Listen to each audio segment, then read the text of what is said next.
I can see, teach my heart to be still, for I make my next move. I think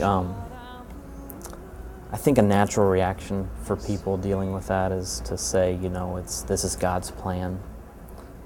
And I don't know that I believe that it was God's plan for my mom to get cancer. I do believe that Romans 8:28 says that He will use all things for the good of those that believe in Him and trust in His Word, are called together according to His purpose. I believe we live in a fallen world, and I believe cancer is very much a part of that, and terminal illness is very much a part of that.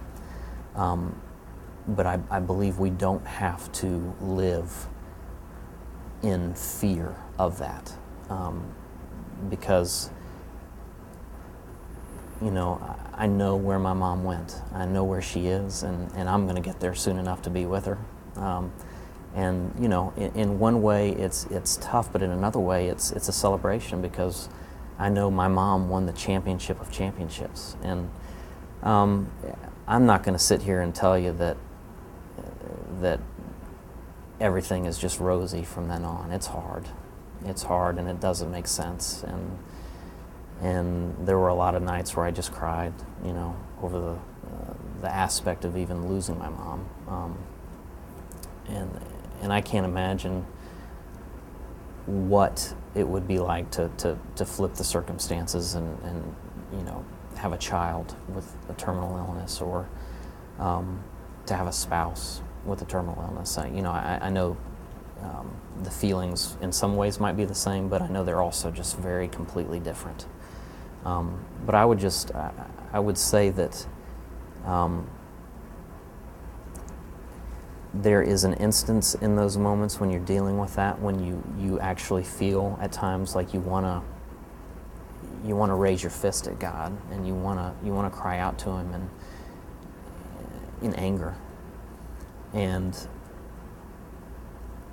I think that's okay. I think God's a big God, and He can take it. And to try to sit and act like it's not affecting you and that you're okay with it, I think over time can actually do more damage. And so, I would say get into the Word and study it and let Him have it. And the greatest thing about that is the ultimate thing that happens is you end up coming back into His arms and getting a huge hug. And this place here where we are, it seems like the end-all be-all at times, because it's what we know. But this is just a stop on our ultimate journey, and I believe wholeheartedly we're all going to be there together.